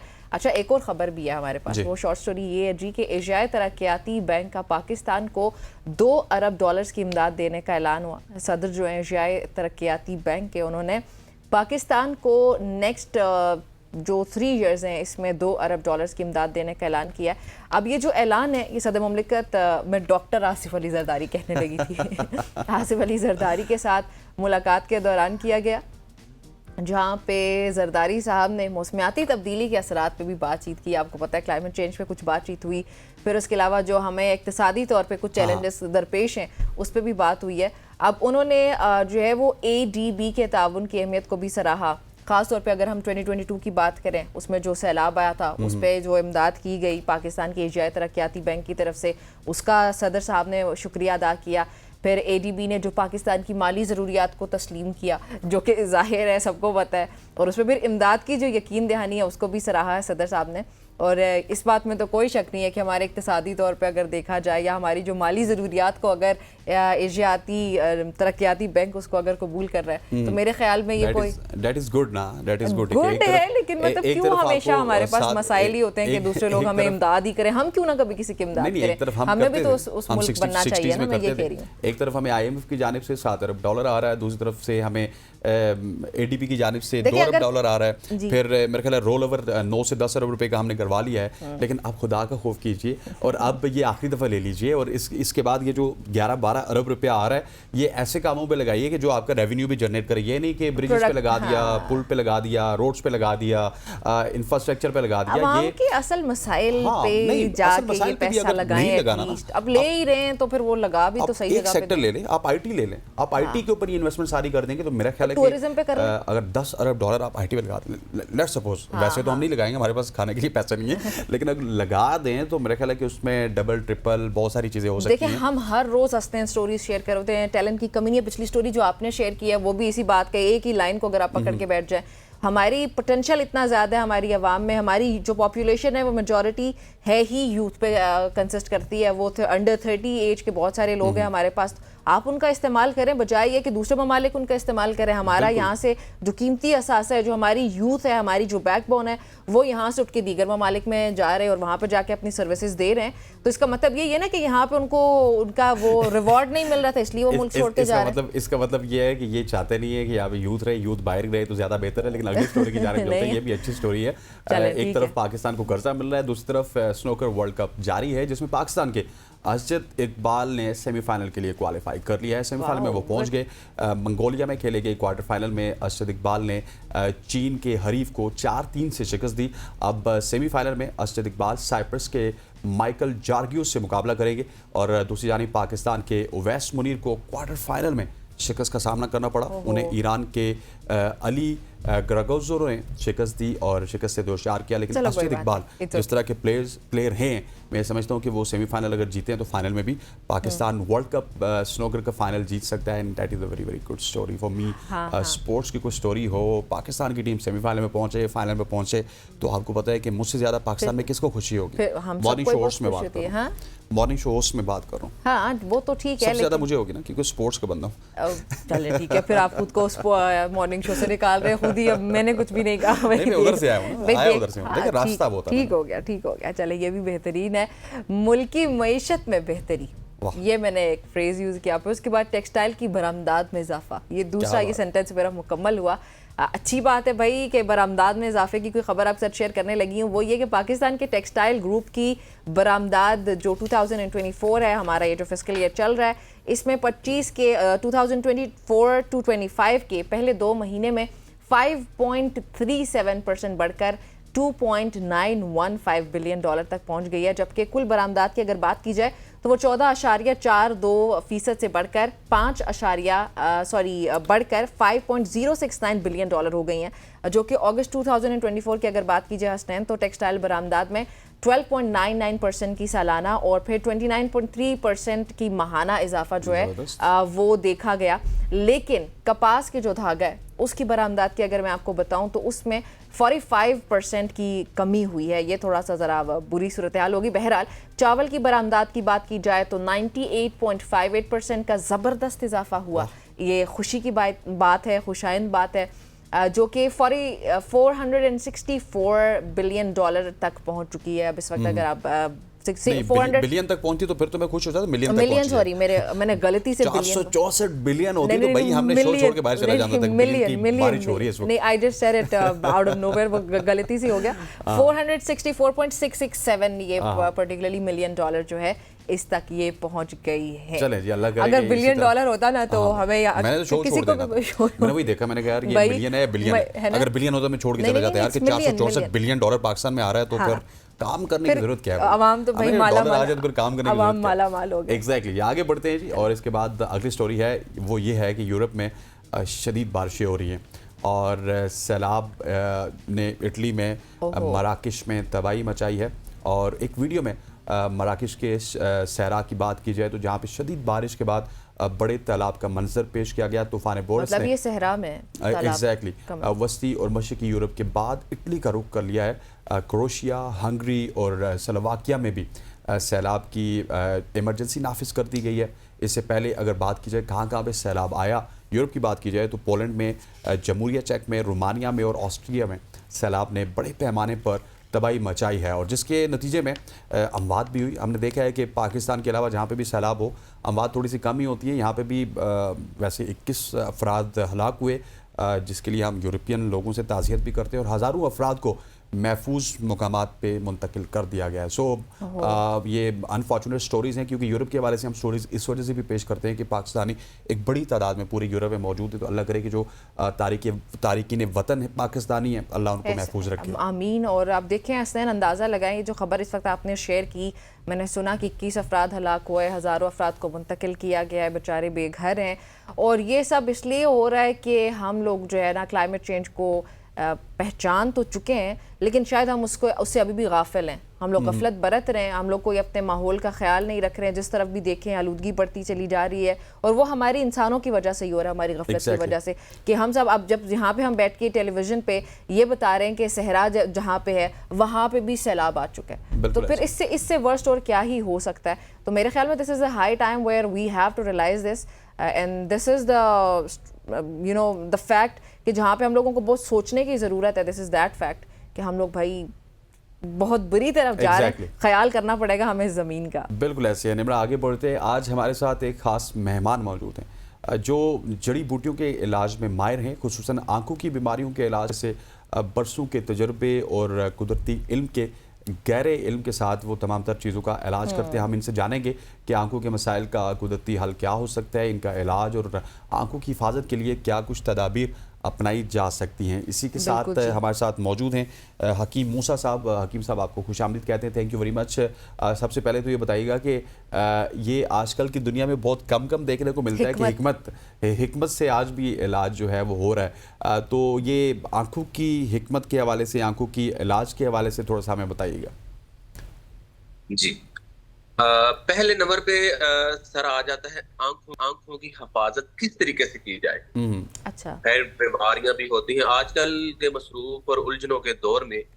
आपको इस चीज का पता होना चाहिए कि मोबाइल, ठीक है, हर छोटे से बड़ा जो है मोबाइल में ही उलझा रहता है, जिसके सबब आंखों का ड्राई होना, ठीक है, मुतअद्दिद किस्म की बीमारियां जो है वो इससे लगती हैं। और आसानी के साथ अगर हम ख्याल करते हैं, जैसा कि हम आंखों की हिफाजत करना चाहते हैं कि हमें कोई बीमारी ना लगे। अच्छा, एक बूटी होती है मुंडी बूटी। अगर हम उसका एक फूल, मुंडी बूटी होती है, मुंडी बूटी, ठीक, मुंडी बूटी होती है, बड़ी मशहूर मारूफ बूटी है। अगर हम उसका एक फूल खा लेते तो 1 साल तक हमें किसी बीमारी का सामना, आंखों की बीमारी का सामना नहीं करना पड़ेगा। ताजा बताजा ये एक मौजज़ानुमा जड़ी बूटी है और एक हैरत अंगेज, अगर हम गूगल सर्च भी करते हैं तो इसकी मसीहाई का समझ लें कि डंका पूरी दुनिया में बजता है इस बूटी का। अच्छा, अगर एक फूल अगर हम खाते हैं, एक फूल ताजा बताजा खाली पेट खा लेते हैं तो 1 साल तक हमें कोई आंखों की बीमारी नहीं लग सकती, ख्वाह वो वायरल है इन्फेक्शन, ख्वाह वो कोई भी है, बैक्टीरियल है, फंगल है, कोई भी है। अगर हम 2 खाते हैं, 3, अगर यहाँ तक कि 100 फूल खाते हैं तो अल्हम्दुलिल्लाह 100 साल तक आंखों की बीमारी नजदीक नहीं आ सकती।